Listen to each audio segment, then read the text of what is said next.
여러분 안녕하십니까? 누리PD입니다. 자, 헌법재판소가 어떤 결정을 하느냐가요, 대한민국의 명운을 가를 수가 있습니다. 자칫하면 대한민국의 국채가 바뀔 수가 있어요. 자유민주주의, 이제 대한민국은 자유민주주의 국가 아닙니까? 물론 헌법에는 자유민주주의라고 되어 있지 않고 그냥 민주공화국으로 되어 있죠. 자유민주공화국이라고 했으면 더 확실했겠지만 좌우지간 우리나라는 불문법은 아니고 성문법이긴 하지만요. 어쨌거나 국민들 압도적 다수가 자유민주주의를 선호하고 그것을 당연시합니다. 이것은 일종의 법이 되어 있습니다. 그런데 제가 볼 때는요, 지금 대통령이 이번에 만일에 인용이 되어가지고 뭐 진짜 전혀 다른 상황이 이제 벌어지고 뭐 조기 대선이 이제 펼쳐지고 그래서 만일에 대권이 권력이 이제 넘어가게 되면은 대한민국의 이제 국채 이것이 이제 뒤집힌다. 그 가능성이 충분하다라고 봅니다. 이재명은 종종 했던 말 중에 한 개가 이런 게 있어요. 권력 행사는 잔인하게 해야 됩니다. 이런 말을 했습니다. 그 말을 왜 했는가 하면은 문재인을 까기 위해서 했다고 보는 거죠. 문재인은 권력을 쥐었거든요. 대권도 쥐었고 국회 권력도 쥐었고 다 쥐었어요. 심지어는 민심까지도 가져갔어요. 지지율이 어마어마하게 높았잖아요. 문재인이가. 그게 뭐 엉터리 지지율이든 어쨌든 뭐 지지율이 막 80%까지 간 적도 있습니다. 그러니까 3박자, 4박자, 5박자 다 갖춘 거야, 문재인은. 거기다가 코로나까지 있었다고. 코로나로 그냥 완전히 매일 계엄 같은 분위기로 몰아갈 수 있는 그야말로 뭐 모든 걸 다 쥐었던 인물이 문재인입니다. 그런데도 문은요, 그들이 그토록 원하는 그 단계까지 못 갔어요. 집단에는 한다고 했지만 그들의 입장에서 볼 때는 간의 기별도 안 한 거야, 이게. 자, 그걸, 문재인을 끝내고 그 인물을 완수한 인물로 이제 이재명을 낙점 찍었다, 그렇게 보는 건데요. 그 이재명은 만일에 문재인처럼 그런 모든 권력을 갖게 되면 어떻게 나올까? 제가 볼 때는 문재인과는 완전히 다르다고 생각합니다. 완전히. 정말 그 말처럼요, 잔인하게 할 거예요. 그러면 나라를 순식간에 어떤 식으로 결단을 낼 수도 있지 않겠나, 이런 생각을 할 수가 있죠. 그래서 너무도 위험합니다. 요즘요, 보면 항상 이렇게 태극기 배지를 달고 다닙니다. 그리고 자기가 마치 보수주의자인 것처럼 대한민국의 역사와 전통을 존중하는 그런 어떤 정치인인 것처럼 그런 분위기도 조금 풍기고 그래요. 이거 전부 저는 위장이라고 보거든요. 쇼다라고 생각합니다. 자, 아무튼 대한민국의 모든 명운이 헌법재판소가 쥐게 되었습니다. 거기서 인용이다, 기각이다, 이 결론을 내게 되면은 그 상황에 따라서 완전히 나라가 이제 왔다 갔다 하는 거죠. 우리가 바라건대 뭐 인용 기각 없이 그냥 각하로 끝내기를 바랍니다. 각하라고 하는 것은 정식 안건으로 다루지 않고 그냥 되돌려 보내는 거거든요. 이걸 우리가 다루지 않겠다, 다룰 가치가 없다, 다룰 이유가 없다, 다룰 사안으로 보기에는 뭔가 미흡하다, 이런 것이란 말이죠. 그래서 국회가 원래의 자리로 되돌아가는 이제 그것을 이제 우리가 바라긴 하는데요. 이제 그것은 희망사항이고요. 어떻게 될지 모르는 거죠. 지금 8인 체제 아닙니까? 저들은 지금 한 명 40여 기를 또 끼워 넣으려고 지금 난리를 치고 있습니다. 이거를 헌법 소원을 걸었죠. 그래서 위헌 심판 청구를 해가지고 제가 볼 때는 이 8명이 그 위헌 판정을 할 가능성이 크다라고 봅니다. 그러면은 그들은 최상목이가 한 명을 임명 보류를 했는데 그것을 이제 무효화시키고 다시 그 임명하라고 압박을 할 겁니다. 물론 이 경우에도 최상목이가 끝까지 버티면은 9인 체제가 안 됩니다. 8인 체제로 계속 갈 수가 있어요. 그런데 최상목이가 이제 어떤 선택을 할지는 우리가 알기가 힘듭니다. 다만 종전보다는 좀 다르죠. 자기가 처음 이렇게 이제 대통령 권한 대행이 되고 대행의 대행이 됐죠. 그때 상황하고 지금은 많이 다르죠. 민심이 이쪽으로 많이 넘어왔습니다. 어느 쪽으로? 대통령 쪽으로. 그리고 대한민국 수호 세력 쪽으로 많이 넘어왔죠. 그것을 최상목이도 잘 알 겁니다. 그래서 이런저런 여러 가지 복잡한 심경일 것이다 라고 생각하는 거죠. 그래서 설령 그 위헌 판정이 나더라도 40역을 여야 간에 합의가 안 됐다라는 이유를 들어서 임명 안 할 가능성이 크다고 봅니다. 그렇지만 그 사이에 저들이 이제 최상목에 대해서 어떤 압박을 할 것인지 한번 지켜보고요. 다만 옛날처럼 그 탄핵은 이제 못할 겁니다. 탄핵을 자꾸 했더니 이제 탄핵할 때마다 지지율이 그냥 수직 하락합니다. 자칫하다가는요, 이재명이가 죽 써 개준다라는 말이 확실하게 해지는 거죠. 죽을 쏘는데, 탄핵이라고 하는 죽을 쏘는데 대권 후보 자리가 자기가 아니고 다른 사람한테 갈 수가 있어요. 지금 야권에서는 이재명 자리를 호시탐탐 노리는 인간들이 한 대여섯 명 있잖아요. 그 중에 누군가가 후보가 되는 수가 있어. 그럼 이재명은 뭐 어떻게 됩니까? 죽을 쏘가지고 걔한테 주고 자기는 감옥 가는 거야, 그러면은. 거기다가 지금 많은 사법 리스크가 있고요. 그리고 법원도 지금은 이재명에 대해서는 더 이상 봐주지 않겠다라는 식으로 나오잖아요. 그래서 이재명도 지금 뭐 똥오줌 못 가립니다. 지금 난리 났어요. 그래서 좌우지간 스피드를 통해서 굉장히 빨리 결판을 내려고 하는 거죠. 헌법재판소가 4월 이전에 그러니까 이미선, 문형배 이 두 사람이 있잖아요. 이 두 사람이 4월 18일까지 임기인데 그 이전에 끝을 내려고 하는 겁니다. 그 이전에. 그리고 그 사이에 마흔여 하나를 끼워 넣고 그래서 9인 체제로 만들어서 6명을 확보하겠다 이런 거거든요. 그런 상황이 오면 9인 중에 6명이 될 가능성이 커요. 제가 볼 때는. 인용 해줄 사람이 한 6명 나올 겁니다. 그렇게 되면은 6명보다 더 많을 수도 있어요. 요즘에는. 그래서 무조건 그 상황은 막아야 되고요. 마흔여기가 추가로 이제 임명되는 것은 무슨 짓을 하더라도 무슨 일을 하더라도 막아야 된다. 그리고 또 하나 이제 그 막는 것은 수비고요. 이제 공격을 할 수 있는 게 있는데 최고의 수비는 최상의 공격입니다. 저들을 향해서 공격을 해야죠. 지금은요. 헌법재판소를 직접적으로 이제 이렇게 그들의 약점이랄까, 그들의 여러 가지 비리 이런 게 있으면은 그걸 공격하는 게 좀 효과적입니다. 그거는 언론도 합시할 수가 있거든요. 조중동 같은 이런 언론도 합시할 가능성이 커요. 중앙하고 JTBC는 아니라고 보지만 조선하고 동아 이런 쪽에서 지금 돌고 있습니다. 선회하고 있어요. 조선일보는 지금 많이 돌아왔습니다. 그래서 우군화, 아군화가 지금 되고 있고 천군만마죠. 자, 그때 말이죠. 필요한 게 이제 활약인데 1차 뉴스를 생산하는 것은 언론이지 유튜브가 아니잖아요. 유튜브는 2차 공장이에요. 여기는 3차 공장. 그리고 1차 공장인 언론에서 만들어줘야 돼, 뭔가를.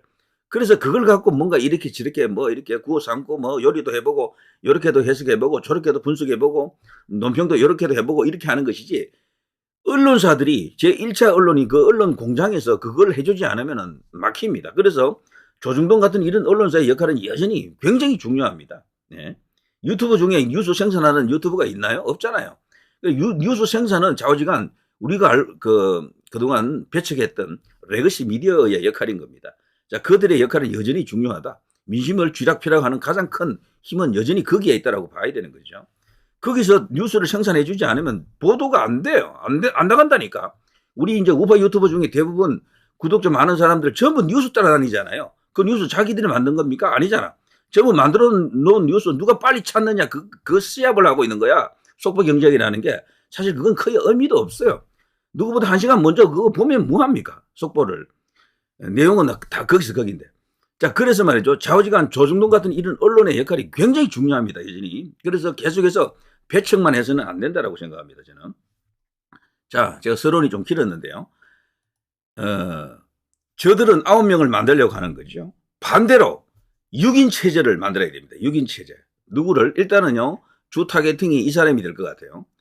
이미선 헌법재판관 후보 내의 이상한 주식 거래 내역. 요건 이미 알려졌잖아요. 단타 거래를 너무도 많이 했더라고. 넣고 빼고. 이거는 공직자로서 기본적으로요. 자격 미달입니다. 도덕성이 이래가지고는 안 됩니다. 양심 불량, 도덕성 빵점. 그리고 이미선은 이게 이제 문재인이 이제 지명해서 문재인이 임명한 사람인데요. 임기가 4월 18일까지죠. 얼마 안 남았습니다. 그 사이에 끝내려고 하는 거죠. 이 사람들이. 보니까 이번에 이미선 같은 경우에는 뭐 변론 기일 정하고 뭐 증거 채택하고 할 때 보니까 완전히 편향된 인물이다라는 게 드러났고요. 오죽했으면은 고발 당했겠습니까? 그 우파 정치인으로부터 그 누굽니까? 이종규 씨 의원으로부터 고발 당했잖아요. 그런 인물이 지금 떡하니 지금 나라의 명운을 건 이런 재판을 지금 관장하는 재판관 중에 한 명이다. 말이 안 되고요. 이런 어떤 문제를 이렇게 크게 부각을 더 시켜야 됩니다. 계속해서 이런 것을 공유하면서 특히나 이런 곳에 대형 언론들이 참여할 수 있도록 이제 독려를 해야 되는 거죠. 주식 투자를 많이 하거나 태양광 산업에 관심이 있는 사람들 외에 OCI란 그룹명을 익숙하게 느끼는 사람들은 거의 없겠죠. 저도 몰랐습니다. 동양화학제철에서 OCI 그룹으로 이름을 바꾼 이 그룹은 지금 태양광 산업에 있어서 하나 큐셀과 함께 양대 산맥으로 평가받는 세계 서열 24위의 대기업 집단이다라고 하죠. 근데 이미선이가 여기 이 OCI 그룹 주식을 갖고 이상한 짓을 했다라는 게 지금 드러나고 있는 거죠. 이런 것이 이제 고위공직자로서 그것도 다름 아닌 헌법재판관으로서는 있을 수 없는 일이다. 이 부부가 다 그렇게 했다라고 나와 있죠. 그런데 그렇게 단타 이 매매를 계속 하니까 이게 문제가 되니까 그 남편이 하는 말이 우리 아내는 스마트폰도 다룰 줄 모른다. 그거 다 내가 했다라고 또 뭐 그렇게 떠들고 있죠. 그거 다 검증된 이야기는 아닙니다. 일단 그렇게 다급하니까 불을 끄고 본다 뭐 이런 식 같은데 이런 게 있고요. 그 이미선 헌법재판관 후보자 자녀 정여세 탈루 인정. 이것도 말이죠. 2019년에 벌써 이런 기사가 나왔었어요. 이미선 헌법재판관 후보자 이때 당시 49살 서울중앙지법 부장판사였었군요. 사실 이거 너무도 이거 파격입니다. 중앙지법 부장판사 하다가 갑자기 이 헌법재판관 되는 것도 이게 또 상당히 이제 파격이라고 봅니다. 저는 개인적으로. 자, 35억 원 규모의 보유 주식에 대한 자진 처분 의사가 없음을 밝히면서 법관의 이해 충돌 우려에 대한 후보자의 안이한 인식이 도마에 올랐다. 국회 법제사법위원회 김도읍 의원에 따르면 이미선 후보자는 헌법재판관 임명 시 부부가 소유한 주식의 처분 계획을 묻는 김도읍 의원의 질의에 주식 백지 신탁 심의위원회 결정을 받은 이후에 처리하겠다라고 하면서 이런 식으로 논란을 불러일으킨 그런 인물이죠. 이래도 이 당시에 워낙 저쪽 문재인과 그 세력들이 막강했죠. 국회도 장악, 모든 걸 다 장악하고 있다 보니까 그냥 밀어 올렸죠, 전부. 자, 헌법재판관 등 재산 공개의 대상이 되는 고위공직자는 공직자윤리법에 따라 본인 및 이해관계자, 배우자, 직계 존비속, 고지 거부자 제외가 총 3천만 원 이상의 주식을 보유하게 되면 1개월 이내에 주식의 매각 또는 백지 신탁을 선택해야 하고 만약 스스로 직무 관련성이 없다고 판단하면 인사혁신처의 주식 백지 신탁 심사위원회에 보유 주식의 직무 관련성 유무에 대해 심사를 청구해야 함에도 불구하고 그냥 구렁이 담 넘어가듯 해버리고 말았죠. 자, 이런 인물이기 때문에 잘 걸렸다. 때는 왔다. 드디어 이제 이걸 이제 이슈화 시켜야 되는 거죠. 그리고요, 당연히 이렇게 되면 이런 인물을 거기서 배제를 시켜야 되죠. 헌법재판관으로서 지금 품위를 이렇게 상실했고 심각한 중대한 흠결이 있다라고 보고요. 일단 거기 이제 판결하는데 배제할 수 있는 조건 하나가 만들어졌다라고 보는 거죠. 기피 신청을 해야 됩니다. 당연히. 그래서 숫자를 좀 줄여 나가야 됩니다. 자유시장경제TV에서 이런 어떤 SNS가 있더군요. 이미선 헌법재판관 문재인 시절 태양광 기업 주식 내부자 거래 의혹 제기. 이미선 재판관은 문재인이 임명하였으며 문재인 적극 추진했던 사업인 태양광 사업 회사인 OCI 앞서 제가 보여드린 것 바로 그건데요. 이테크 건설 주식을 내부자 정보를 통해 매입해 엄청난 시세 차익을 얻었다는 의혹이 제기된 바 있다. 또한 자녀 정여 탈루세 문제가 있었던 점 등을 비추어 보았을 때 누구보다 도덕적이고 공정해야 할 헌법재판관으로서의 자질에 의심이 가는 상황이다. 당연히 이제 이렇게 되면요, 문제 삼고 이것을 이슈 통해서 스스로 물러나게 하는 게 제일 좋겠죠. 최소한 국민의힘에서 혹은 대통령 피청구인 변호인단 쪽에서요, 기피 신청을 할 수 있는 조건이 되는 겁니다. 이런 재판관으로부터 재판 못 받는다. 이렇게 이제 내배째라고 나가야 됩니다. 그렇게 하면은요, 이 옥신각신 이 논란이 일어날 거잖아요. 그러면 시간이 이제 늘어나는 겁니다. 대통령이 지금 현 시점에서는 자주가 연장을 계속 가야 됩니다. 재판 진행 속도를 늦추고 딜레이를 자꾸 시켜야 돼요. 그게 대통령이 이기는 길입니다. 좋은 상황이 지금 만들어진 거죠. 자, 또 있습니다. 자, 문영배는 어떻습니까? 문영배 여기도 지금 과거의 추악한 면모가 지금 다 드러나고 있죠. 헌재소장 권한대행 X의 트위터 계정이 갑자기 사라졌습니다. 자기가 옛날에 했던 글들이 지금 와서 보니까 다 이게 문제가 되거든. 그러니까 그걸 또 조작 수정을 했다가 그게 들통이 나니까 그게 또 문제가 되니까 아예 트위터 X 계정을 그냥 안 보이게 그냥 비공개 처리했는지 아니면 삭제해버렸는지 계정 자체를 그냥 삭제했는지 그건 알 수가 없습니다만 지금 사라진 상황이에요. 그래서 노출이 안 됩니다. 이 문영배 또한 문제가 큽니다. 그리고 이 사람은요, 기본적으로 이재명과 너무도 절친이다, 친하다 이렇게 지금 알려져 있고요. 이재명하고 지금 사법연수원 동기라 그러죠. 굳이 분류하자면 우리법 연구회 내부에서 자신이 제일 왼쪽에 자리 잡고 있다라고 합니다. 이 사람이 또 우리법 연구회 회장까지 역임했어요. 너무도 편향된 인물이다라고 보는데요. 그런데 친구들과 이야기해보면 자신이 참 보수적이다. 문제는 좌우를 나누는 그 잣대조차 불분명하다. 자기가 우리 법 연구에서 이런 어떤 좌측에 있는 인물로 가장 좌측에 있는 인물인데 그 친구들은 도대체 누군가요? 그 친구들에 비하면 자기는 보수적이라는데 그러면 그 친구들이 누구냐는 거지. 정말 기가 막힙니다. 극자 중에 극자들이겠죠. 자, 문영배, 때로는 최적의 결론을 내는 것보다 결정의 시기가 중요하죠. 재판도 그렇고 정치도 그렇고 이거 자체가 정치죠. 요게 미심 따라 왔다 갔다 하겠다라는 겁니다. 그리고 그때 당시 이제 분위기, 언론의 환경, 언론의 보도 태도, 뭐 여론조사 결과 이런 걸 보고 판단을 한다는 겁니다. 중요한 안건일수록. 말이 안 되지만 대통령 때, 박근혜 대통령 때 재판 8대 0이 나온 것도 당대의 민심 흐름, 시기 이런 것들이 작용했다라고 저는 그렇게 봅니다. 이거 보면요, 이들은 이미 짜여진 어떤 그 스케줄대로 어떤 각본을 갖고 있는 게 아닌가 이런 의심을 받고 있는 데다가 이제 이런 소리를 하는 재판관이기 때문에 더더욱 믿을 수가 없는 거죠. 자, 문영배, 한국은 북한이 자신의 안보를 위협할 것이라고 판단한다면 더욱 많은 대북 원조를 제공해 관계를 개선해야 한다.